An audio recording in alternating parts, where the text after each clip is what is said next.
Students, I am Alok Tiwari from Laju education channel. और आज हम लोग लॉ ऑफ टॉर्ट्स के सब्जेक्ट की फ़र्स्ट इफ़ेक्टिव क्लास ले रहे हैं। लास्ट लेक्चर में हमने इसके सिलेबस को डिस्कस किया था। आज हम लॉ ऑफ टॉर्ट्स में टॉर्ट्स की डेफिनेशन को डिस्कस करेंगे। आइए शुरू करते हैं। स्टूडेंट्स, ऐसा है कि टॉर्ट का लिटरल मीनिंग,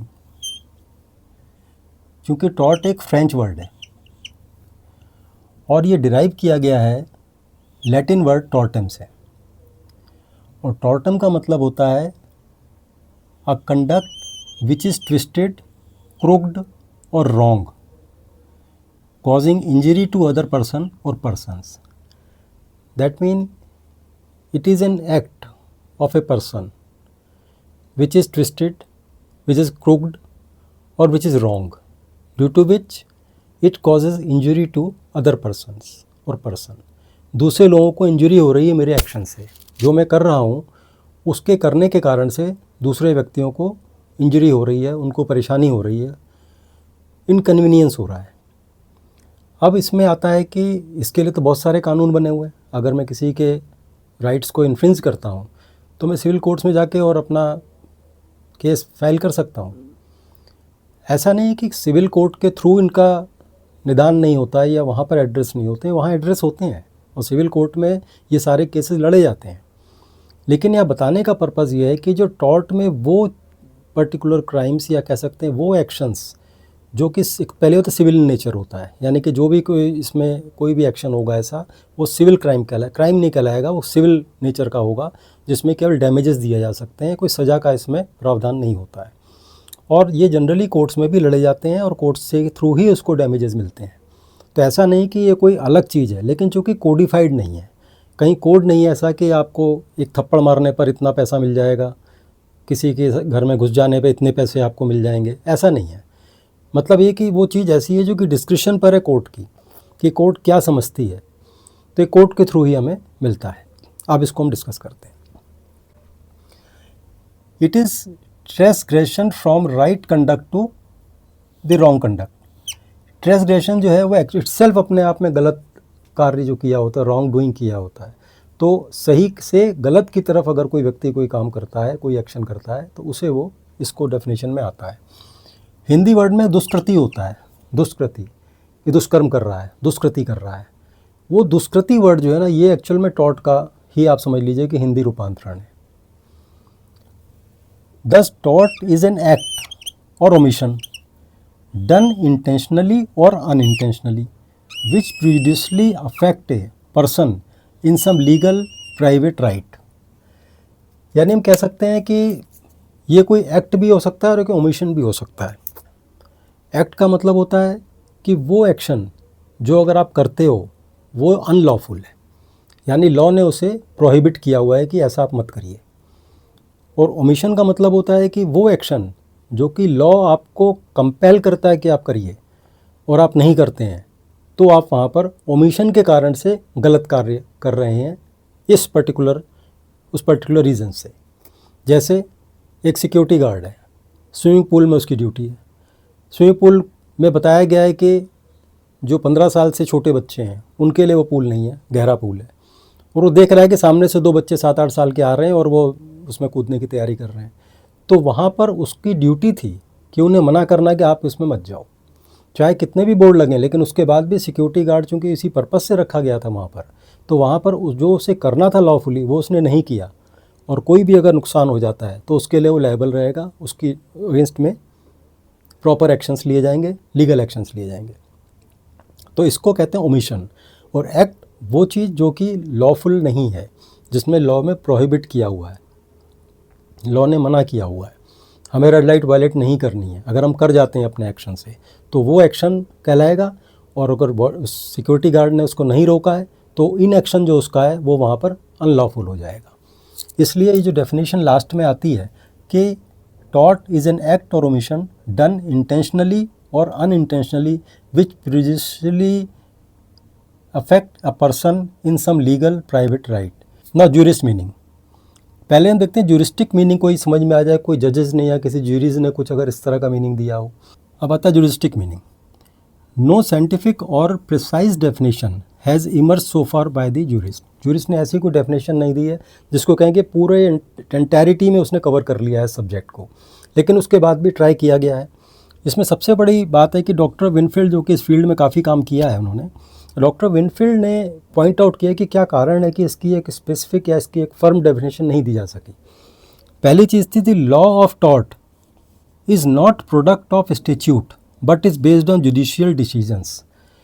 देखिए, लॉ ऑफ टॉर्ट ऐसा नहीं कि जैसे पहले बताया कि किसी कोडिफाइड लॉ है, किसी स्टेच्यूट में इसको मेंशन किया गया है और वहाँ पे हर चीज़ स्पेसिफिकली बताई गई है। लॉ ऑफ टॉर्ट जो है ये कोर्ट के डिसीजंस के थ्रू आता है। जैसे एक व्यक्ति को कहीं ऑफिस जाना था और जो कैब उसने की, और कैब करने के बाद में उस कैब ने एंड टाइम पर उसे कैंसिल कर दिया। कैंसिल करने के जो रीज़न्स कुछ नहीं थे और उस व्यक्ति को असल में इतना ज़्यादा नुकसान हो गया उससे, उसके कैंसिल करने से। ये वन ऑफ द एग्जांपल है।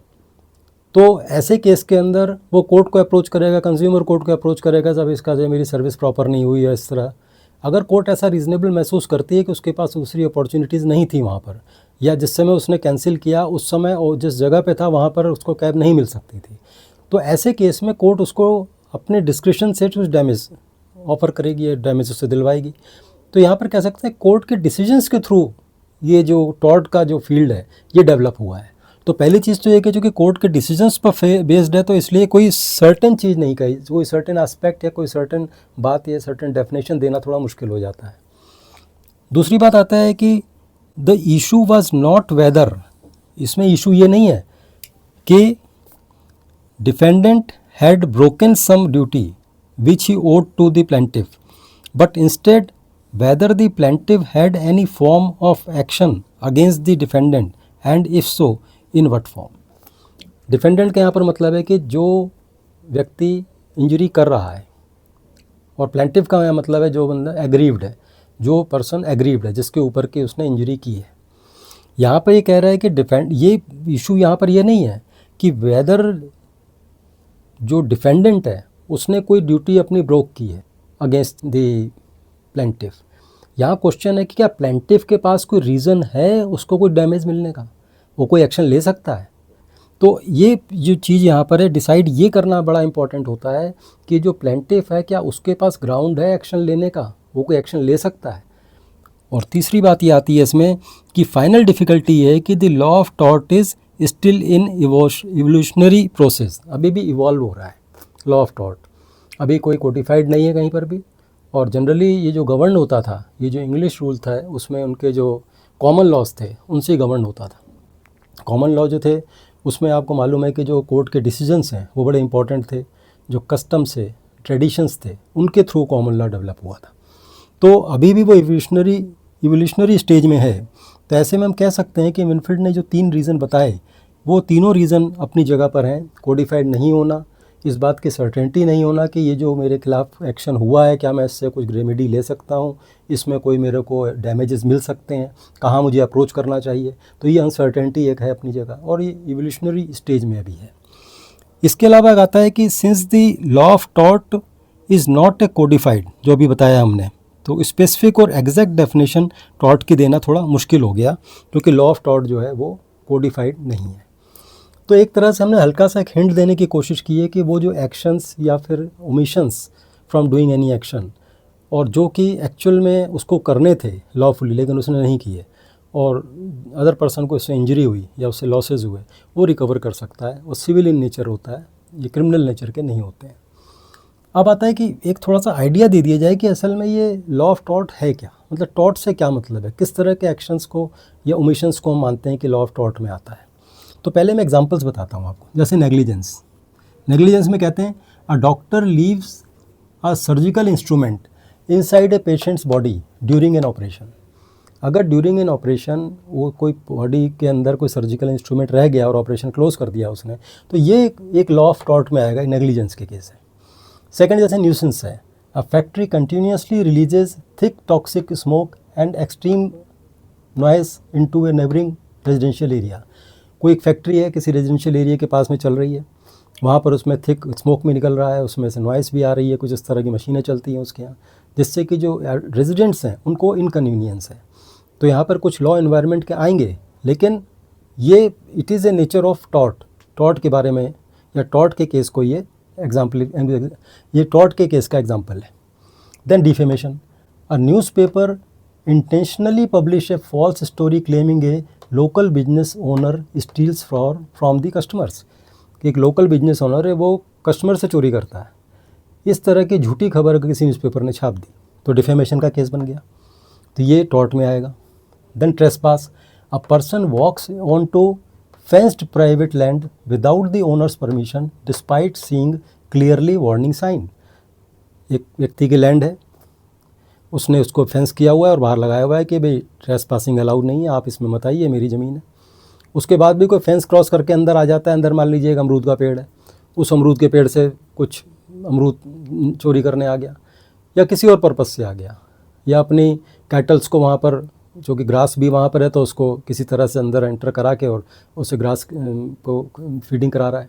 तो ऐसे केस के अंदर क्या होता है कि ये बड़ी क्लियर सी बात है कि हमें, इसको ट्रेसपास का केस कहते हैं, और trespass is a serious offence one can से।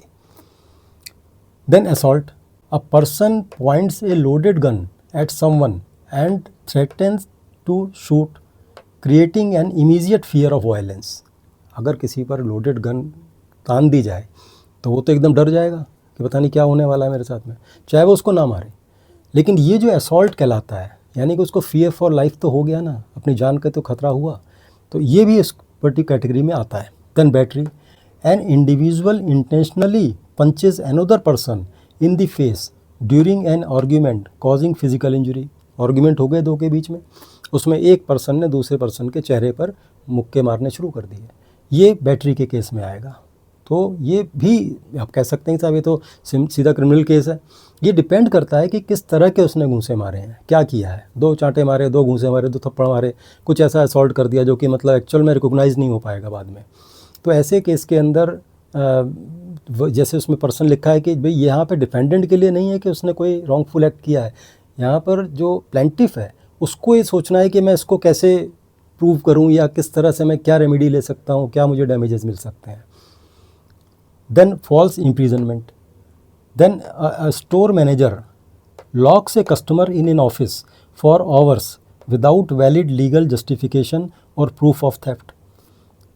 अगर कोई इस तरह का स्टोर मैनेजर है जिसने कि किसी कस्टमर को बंद कर दिया है कमरे के अंदर या किसी और प्लेस में, कन्फाइंड जगह पे, घंटों तक बंद रखा है, तो ये कहते हैं फॉल्स इम्प्रीजनमेंट। तो उसको एहसास हुआ कि मैं इम्प्रीजनड हो गया हूँ, यहाँ पर मैं बाहर नहीं निकल पा रहा हूँ, मेरी लिबर्टीज़ यहाँ पर जो है वो कर्टेल कर दी गई हैं, तो ये भी वन ऑफ दी टॉर्ट्स है। Then malicious prosecution, a person files a completely false police report resulting in an innocent neighbour's arrest. एक इनोसेंट नेबर को के अगेंस्ट में एक पर्सन ने एक झूठी FIR लॉन्च कर दी और उसके बेसिस पे पुलिस ने उसको अरेस्ट कर लिया। तो एक इनोसेंट पर्सन को जो अरेस्ट किया गया, इस तरह के जो क्राइम है उसको मेलिशियस प्रोसिक्यूशन कहते हैं, ये टॉर्ट की कैटेगरी में आते हैं। क्योंकि ये या ना तो इतना बड़ा है कि जिसमें कि कोई पर्टिकुलर सेक्शंस को यहाँ पर लगा के और उसके खिलाफ लंबा चौड़ा केस चलाया जाए, अदरवाइज़ तो कोर्ट्स जो हैं इस तरह के केसों से ही भर जाएंगी। तो इसलिए टॉर्ट के जो केसेस हैं, मैटर्स हैं, वो डैमेजेस पे करके ही सुलझाए जाते हैं। Then strict liability, a homeowner's legally kept wild animal escapes its enclosure and attacks a passer by on the street। अब किसी व्यक्ति का एक जगह है, फार्म हाउस है, उस फार्म हाउस में उसने ख़तरनाक कुत्ते रखे हुए हैं, या उसने कोई ऐसा घोड़ा रखा हुआ है जो कि मतलब बिदक जाता है बहुत जल्दी, और समहाउ दैट हॉर्स जो है वो रन अवे हो जाता है, उससे बाहर निकलता है और किसी को इंजर्ड कर देता है, कुत्ता किसी को काट लेता है। ये सारी बातें जो स्ट्रिक्ट लाइबिलिटी में आएगी कि उस ओनर की पूरी लाइबिलिटी थी। आप कोई भी उस व्यक्ति जो कि एग्रीव्ड है, जिसको काटा गया, जिसको चोट लगी है, उसको रिस्पॉन्सिबल नहीं ठहरा सकते। यहाँ पर आपको यही सोचना पड़ेगा कि ये आपके कंट्रोल में वो जानवर था, उस कंट्रोल को आप अगर वो छूट जाता है तो ये पूरी रिस्पॉन्सिबिलिटी आपकी है, चाहे सर्कमस्टेंसेस कुछ भी हों। तो इसको कहते हैं स्ट्रिक्ट लाइबिलिटी, कि ऐसे केस में उस ओनर की स्ट्रिक्ट लाइबिलिटी होगी कि वो किसी भी तरह का खतरा ना बने दूसरे लोगों के लिए। अब आपने देखा कि कुछ तरह के एग्जाम्पल्स यहाँ दिए हैं, इससे हल्का सा एक आइडिया होने लगा होगा कि असल में टॉर्ट क्या है, सिविल रॉन्ग क्या है, किस नेचर के हैं ये कोई मर्डर नहीं है, कोई थेफ्ट नहीं है, कोई स्टील नहीं कर रहा है किसी चीज़ को, यहाँ पर कोई कॉन्ट्रैक्ट नहीं है जिसमें कि कोई ब्रीच ऑफ कॉन्ट्रैक्ट हो रहा है, किसी कंडीशन का वायलेशन हो रहा है, यहाँ कोई मैं चीज़ परचेज़ करके नहीं लाया हूँ कि वो चीज़ ठीक से काम नहीं कर रही है। तो इस तरह की बातें नहीं हैं। तो ये जो एग्जांपल्स हैं ये सारे टॉर्ट के एग्जांपल हैं। इन एग्जांपल्स को डिटेल में डिस्कस किया जाएगा, लेकिन यहाँ पर मेरा बताने का मेन पर्पज़ है कि फ़र्स्ट क्लास में भी आप टॉर्ट के बारे में थोड़ा सा महसूस करना शुरू करें, टॉर्ट एक्चुअली किसको बिलोंग करता है। अब इसके बाद क्या हुआ, ये तो सही है कि टॉर्ट की कोई साइंटिफिक डेफिनेशन नहीं आई, कोई ऐसी एलिब्रेटेड डेफिनेशन नहीं आई, उसके रीजंस जो है विनफील्ड साहब ने बताए। अब है कि तब भी कुछ डेफिनेशंस यहाँ दी गई हैं, उन डेफिनेशंस को हम डिस्कस करते हैं। लिमिटेशन एक्ट जो हमारा है उसके सेक्शन 2M में tort means a civil wrong which is not exclusively a breach of contract और ब्रीच ऑफ ट्रस्ट। देखिए, अगर दो व्यक्ति किसी कॉन्ट्रैक्ट में हैं और एक व्यक्ति उस कॉन्ट्रैक्ट को वायलेट करता है, उस केस में तो उसको कॉन्ट्रैक्चुअल ऑब्लिगेशन के अंदर जो डैमेजेस हैं वो पे करने पड़ेंगे, that is a part of the terms and conditions of the contract. लेकिन अगर कोई सिविल रॉन्ग करता है वो इस नेचर का है जो किसी कॉन्ट्रैक्ट से रिलेटेड नहीं है। अब जैसे कि डिफेमेशन कर रहा है, आपको डिफेमेशन में कोई ऐसा कॉन्ट्रैक्ट तो मेरा है नहीं कि तुम मुझे डिफेम नहीं करोगे, वो तुम कर दे तो मैं डैमेजेस लूँगा। तो यहाँ कोई इस तरह का डिफेमेशन का कोई कॉन्ट्रैक्ट नहीं है मेरे बीच में। तो दो व्यक्ति जब कोई कॉन्ट्रैक्ट नहीं है और तब कोई सिविल रॉन्ग करता है, तो ऐसे केस के अंदर वहाँ पर टॉर्ट की कंडीशंस फॉलो होती हैं, टॉर्ट्स का क्लॉज वहाँ पर लगता है। देन रतनलाल साहब ने इसके बारे में क्या बोला है, a tort is a civil wrong independent of contract for which the appropriate remedy is an action of damages. ये जो एक्शन ऑफ डैमेजेस है इसकी बात यहाँ पर करते हैं। क्या मतलब है, टॉर्ट सिविल रॉन्ग है। सिविल रॉन्ग हमने पहले बता दिया कि सिविल रॉन्ग होता है आपके किसी राइट्स को इन्वेशंस कर रहे होते हैं, कोई भी क्रिमिनल एक्टिविटी नहीं कर रहे हैं, कोई क्रिमिनल ऑफेंस नहीं किया है आपने, किसी को कुछ लॉस पहुंचाया है तो लॉस डैमेजेस से ही कॉम्पेंसेट होगा, किसी मनी अमाउंट से ही कॉम्पेंसेट होगा। तो ऐसा सिविल रॉन्ग जिसके अंदर की कॉन्ट्रैक्ट इन्वॉल्व नहीं है, कॉन्ट्रैक्चुअल ऑब्लिगेशन को मैंने वायलेट नहीं किया है, मैंने जो कैटेगरी बताई उनमें से कोई वायलेशन किया है, उस नेचर के वायलेशंस को मैंने किया है। तो ऐसे केस के अंदर कहते हैं कि जब कॉन्ट्रैक्ट का कोई वायलेशन नहीं है, सिविल रॉन्ग किया गया है, तो उसमें अप्रोप्रिएट रेमेडी की सीधी बात की जाती है कि डैमेजेस हैं। मतलब इस नेचर का अगर कोई भी फॉल्ट किया है किसी ने, उस फॉल्ट के अगेंस्ट में उसको डैमेजेस ही पे करने पड़ेंगे, कोई इम्प्रिजनमेंट नहीं है। देन डॉक्टर विनफील्ड ने जिन्होंने कि बताया था कि क्यों इसकी डेफिनेशन प्रॉपर नहीं आ पाई है, उन्होंने भी एक डेफिनेशन दी थी, टॉर्शियस लायबिलिटी, जो टॉर्ट है टॉर्ट को टॉर्शियस कर दिया, टॉर्शियस liability arises from the breach of a duty primarily fixed by law. This duty is towards person generally and its breach is redressable by an action for unliquidated damages. इसमें तीन चीज़ें इन्होंने clear की हैं। ये जो पर्टिकुलर इनका कहना है, इस डेफिनेशन में तीन बातें इन्होंने बताई हैं और इन तीन बातों को यहाँ पर हमने एक्सप्लेन किया है। तो इनकी डेफिनेशन को हमें थोड़ा डिटेल में जाके यहाँ पर समझाएंगे। अब आता है सेलमेंट साहब ने क्या कहा है। सेलमेंट साहब ने कहा है कि a tort is a civil wrong for which the remedy is an action for damages and which is not exclusively the breach of contract और breach of trust, breach of other merely equitable obligations. Simple बात सभी ने कही है, civil wrong किया गया है, उस सिविल रॉन्ग में किसी तरह का कॉन्ट्रैक्चुअल ऑब्लिगेशन ब्रीच नहीं हुआ है, कोई ब्रीच ऑफ ट्रस्ट नहीं हुआ है।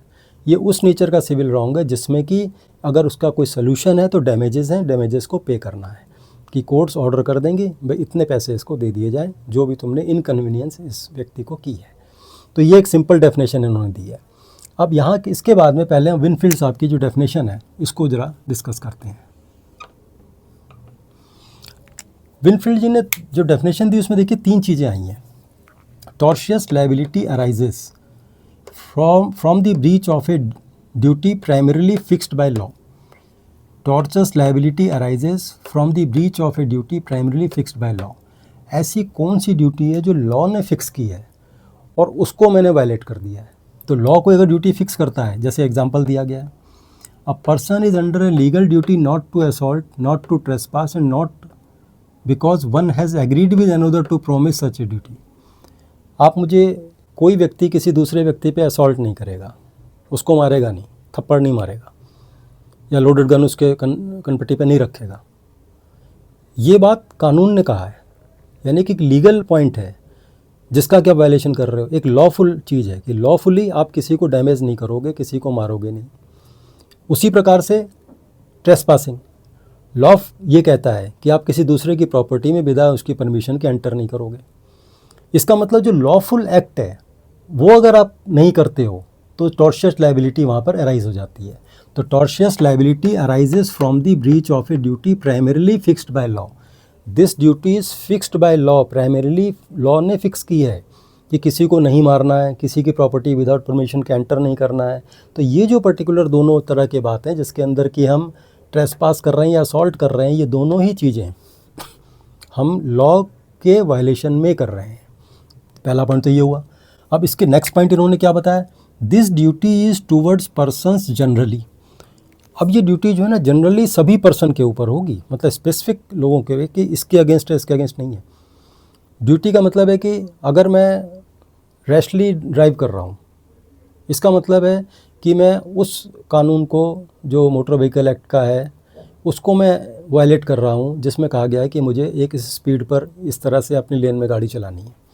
अगर रैशली ड्राइव कर रहा हूँ तो इन जनरल जितनी भी पब्लिक वहाँ सड़क के ऊपर है सभी के अगेंस्ट में क्राइम कर रहा हूँ, और किसी के अगेंस्ट भी जाके हो सकता है कि मेरी गाड़ी लग जाए, किसी को चोट लग जाए, किसी को इंजरी हो जाए। इसलिए सेकंड पॉइंट जो आता है कि such primary duty is towards person generally. जो ये ड्यूटी होती है किसी एक स्पेसिफिक पर्पस के नहीं है। जैसे ट्रेसपासिंग है, वो ऐसा नहीं कि भाई किसी की इस मकान में नहीं घुस सकते उसमें घुस सकते हो, नहीं, कहीं भी नहीं घुस सकते आप कि इसको थप्पड़ मार इसको थप्पड़ नहीं मार सकते, ऐसा नहीं। आप असॉल्ट कर ही नहीं सकते, आप ट्रेसपासिंग कर ही नहीं सकते। आप मोटर व्हीकल एक्ट के हिसाब से जो है रोड के जो नियम का पालन करना ही पड़ेगा। तो ये इन जनरल हर एक पब्लिक के अगेंस्ट में, ना कि किसी स्पेसिफिक पर्पस। अगर स्पेसिफिक पर्सन के अगेंस्ट इसमें कॉन्ट्रैक्ट हो गया, अगर मेरा और आपका कॉन्ट्रैक्ट है, वो कॉन्ट्रैक्ट दो पर्सन्स के बीच में हो सकता है, होता है, दो से ज़्यादा लोगों के बीच में भी कॉन्ट्रैक्ट होता है, वो तो कॉन्ट्रैक्ट हो गया जहाँ पर कि रिटन फॉर्म में आ गया है कि this particular action will not be taken by me you against me. तो इसका मतलब हुआ कि इन जनरल वो प्राइमरी ड्यूटी का मैं वायलेशन कर रहा हूँ। और तीसरी बात इसमें क्या लिखी हुई है, तीसरी बात इन्होंने लिखी है, and its breach is redressable by an action for unliquidated damages, कि अनलिक्विडेटेड डैमेजेस से ही इस तरह के वायलेशंस को पे किया जा सकता है। इसकी रेमेडी यही है। तो इसमें क्या लिखा गया है कि such breach of primary duty is redressable by an action of unliquidated damages. यहाँ पर वर्ड आता है अनलिक्विडेटेड डैमेजेस का क्या मतलब है, ये एक वर्ड आता है। अनलिक्विडेटेड डैमेजेस का मतलब होता है जिसकी आपने प्रीवियस कैलकुलेशन नहीं की हुई है। प्रीवियस कैलकुलेशन से मतलब क्या है, कोर्ट की डिस्क्रिशन है, वो कोई भी अमाउंट फिक्स कर देगी। ठीक है, आपको ये डिफेमेशन किया है इसने, आपने 10 करोड़ रुपये मांग लिए, कोर्ट को नहीं लगा ऐसा 10 करोड़ देने, उन्होंने ठीक है आप इनको 3 लाख रुपए दीजिए और इसको ख़त्म कीजिए केस को। तो यहाँ पर क्या हुआ, अनलिक्विडेटेड अगर कोई चीज़ फिक्स्ड होती है, अगर मेरा आपसे कॉन्ट्रैक्ट होता, उस कॉन्ट्रैक्ट में लिखा होता है कि अगर आप मुझे 10 व्हीकल एक पर्टिकुलर डेट तक सप्लाई करिए, अगर आप ये सप्लाई नहीं करेंगे तो उसके लिए आपने पर व्हीकल के हिसाब से, पर डे के हिसाब से 1000 रुपये आप पे पेनल्टी लगेगी। अब 10 व्हीकल हैं, 10 दिन की उसमें डिले हो गई सप्लाई करने में, तो 10 व्हीकल का पर डे का 1000 रुपये के हिसाब से 10 गुना 10 एक कैलकुलेशन आ गई वहाँ पर। यानी यहाँ कैलकुलेट किया जा सकता है कि कितने हज़ार रुपये की पेनल्टी लगेगी पर डे डिले के ऊपर, पर व्हीकल। लेकिन जिस केस के अंदर 2 स्ट्रेंजर हैं, वो सड़क पर जा रहे हैं और उनके बीच में कहासुनी होने पर एक ने दूसरे को अटैक कर दिया, वो जो केस है वो केस असल में स्ट्रेंजर्स के बीच था, कोई कॉन्ट्रैक्ट नहीं है उनके बीच में। इसीलिए कहते हैं इसमें अनलिक्विडेटेड डैमेजेस जो कि पहले से कैलकुलेट नहीं किए हुए रखे गए हैं। यानी कि term unliquidated means something which is not previously determined or fixed but left to the discretion of the court as the parties are stranger till tort is committed. जब टॉर्ट हुआ तभी तो उन्हें पता लगा कि भाई ये केस बनने वाला है हमारे बीच में। तो इसका मतलब ये हुआ, 3 इसने पॉइंट बताए हैं और तीनों पॉइंट बहुत इंपॉर्टेंट हैं। 3 पॉइंट में इन्होंने अपने डेफिनेशन को कवर करने की कोशिश की है कि सब चीज़ें इसमें कवर हो जाएं। हालांकि इसमें सब कुछ कवर नहीं हुआ, क्योंकि इसमें सिर्फ इन्होंने बताया कि डैमेजेस देने की बात की है, जबकि इसमें और भी तरीके होते हैं। तो however this definition does not include the other remedies available for the torts. This definition is not acceptable to all the jurist. हर एक जूरिस्ट ने इसको एक्सेप्ट नहीं किया। अब ये सिचुएशन हमने देखी, प्राइमरीली हमने देखा कि एक सिविल रॉन्ग करता है।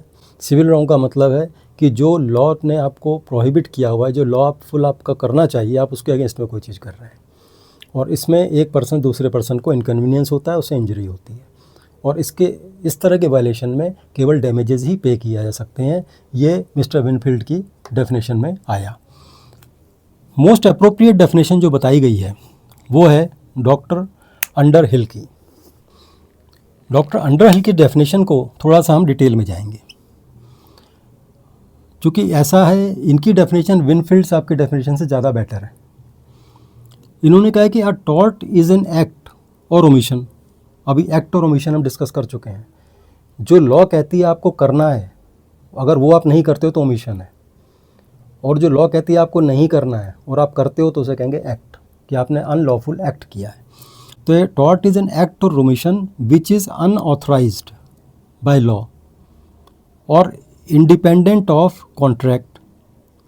दो बातें यहाँ पर आई। पहले से unauthorised by law. Unauthorised by law से क्या मतलब है?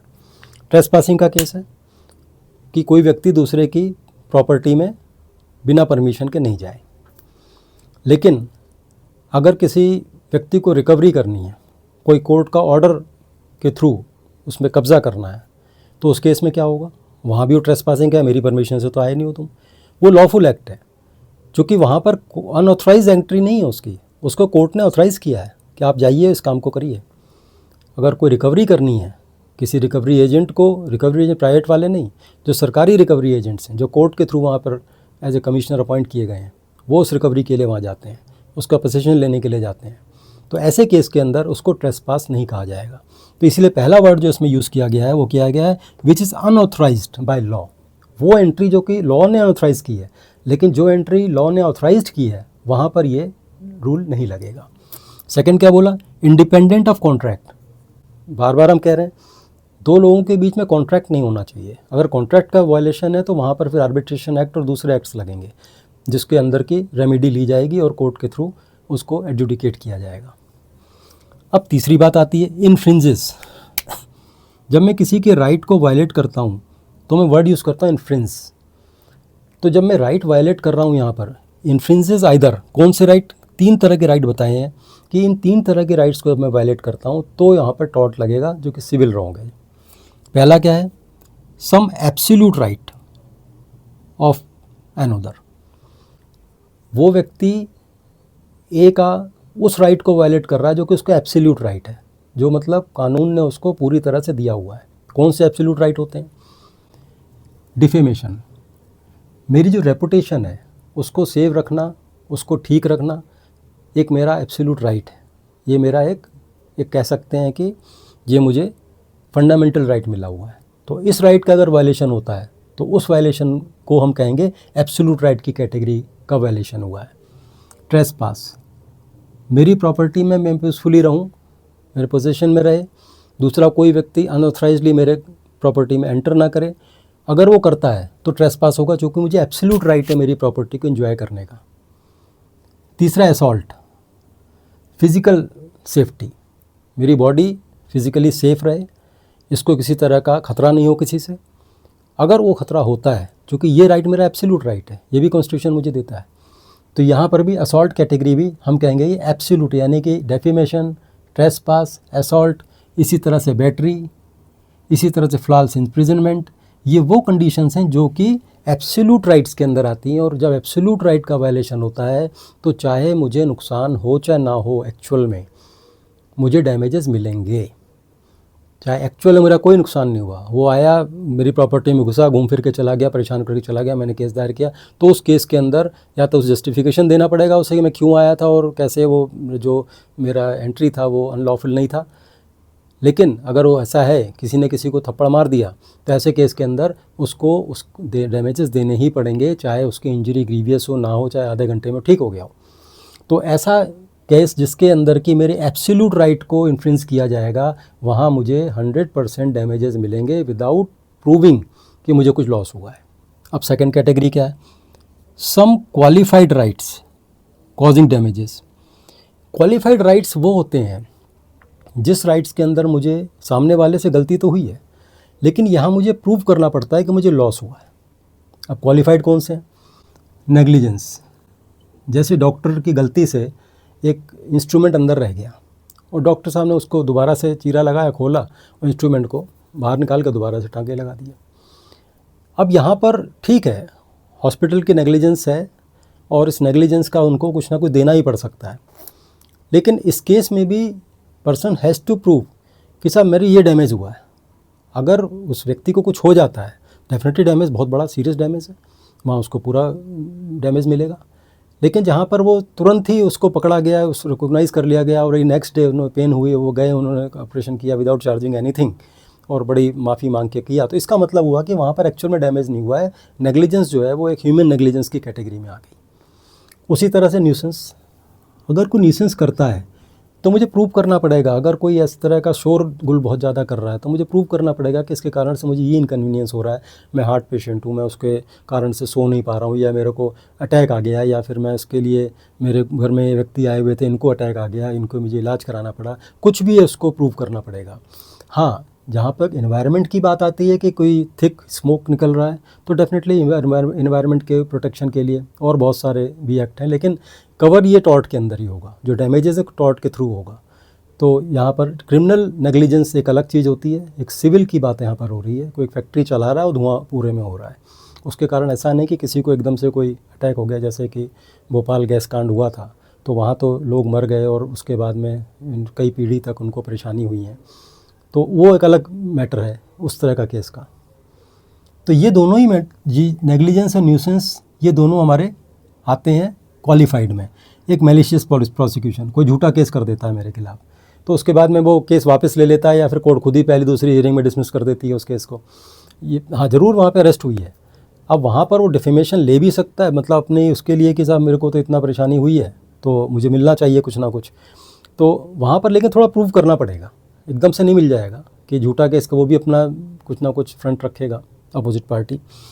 तो ये जो हैं ये स्ट्रिक्ट ये आते हैं हमारे क्वालिफाइड में। तो क्वालिफाइड कौन से होते हैं? राइट्स वो कॉज जो कि अभी मैंने एक्सप्लेन किए कि जिसमें कि आपको डैमेज प्रूव करना पड़ेगा कि मुझे ये डैमेज हुआ है एक्चुअल में, वही मिलेगा। और तीसरा है some public rights resulting in some substantial and particular damage to some person other than that which is suffered by the public generally and gives rise to an action for damage। ये वो वाला case है जिसके अंदर कि public right कोई मेरा चला जाता है। जैसे मुझे हाईवे पे जाना है, मैं डेली वो हाईवे यूज़ करता हूँ, किसान आंदोलन हुआ, उन्होंने हाईवे को बंद कर दिया। अब वो हाईवे बंद कर देते हैं, मैं उसको नहीं जान के बता 5 किलोमीटर 8 किलोमीटर लंबा चक्कर लगा के वहाँ पर जा रहा हूँ, तो ये जनरल सभी को हो रहा है इनकन्वीनियंस। लेकिन उस हाईवे के बंद करने के कारण से कोई ऐसा डैमेज होता पर्टिकुलरली मुझे ही हुआ है। जैसे मान लीजिए कई बार सड़कें बंद कर दी जाती हैं किसी के जाने आने के लिए, कोई वीआईपी जा रहे हैं, सड़क बंद की है, इसमें कोई एम्बुलेंस फंस जाती है और उसमें जो पेशेंट है उनको डेथ हो जाती है या फिर और सीवियर पोजीशन हो जाती है उनकी, वहाँ वो डैमेज ले सकते हैं, क्योंकि वहाँ पर्टिकुलर वो पर्सन को एक अलग तरह का लॉस हुआ है। बाकी तो जनरली सभी खड़े हुए हैं धूप में या सभी इस पोजीशन में खड़े हैं और देख रहे हैं कि भाई टाइम वेस्ट हो रहा है, तो वो जनरल वाला जो है वो नहीं मिलेगा यहाँ पर, क्योंकि हमें पब्लिक राइट जब समय किसी पब्लिक प्लेस पे में अगर कोई काम करना है जिसका मुझे राइट है, हर एक को राइट है, वो अगर वो वायलेट हो रहा है तो मैं पर्टिकुलर मुझे अपने लॉस को वहाँ प्रूव करना पड़ेगा। तो उस केस के अंदर टॉर्ट के अंदर मैं ले सकता हूँ डैमेजेस। तो ये पॉइंट जो हैं डॉक्टर अंडरहिल ने दिए और इसके बाद में किया, उसके लिए वो सूट दाखिल करेगा इंजर्ड पार्टी जो है, एंड सच एक्ट और omission must give rise to an action for damage at the suit of the injured party. ये जो ऊपर आपके एक्शंस बताए हैं और जो ओमिशंस बताए हैं, उस केस के अंदर इंजर्ड पार्टी को डैमेजेस मिलेंगे। तो हम कह सकते हैं कि टॉर्ट का जो बिगनिंग का पहला लेक्चर है, इस लेक्चर में मैंने इस बात को ज़्यादा थ्रस्ट रखा है कि सिंपलेस्ट पॉसिबल वर्ड्स में और सिंपलेस्ट पॉसिबल लैंग्वेज में आपको समझाया जा सके व्हाट इज़ टॉर्ट। और नेक्स्ट उसमें हम डेफिनेशन के साथ में इसकी नेचर को आगे और इसके जो दूसरे कंपोनेंट हैं उनको देखेंगे, नेचर, स्कोप और इसका क्या इवोल्यूशन हुआ है, टॉर्ट किस तरह से आगे बढ़ा है, क्योंकि इंग्लिश मैन का असल में टॉर्ट सब्जेक्ट है। ऐसा नहीं कि इंडियंस के पास नहीं था, इंडियंस के पास भी सब्जेक्ट था, इसको भी हम देखते हैं क्या हिस्ट्री में जाके। कि किस तरह से हम ट्राउट को पहले डील करते थे। तो नेक्स्ट क्लास के लिए तैयार रहिए। Okay, thank you.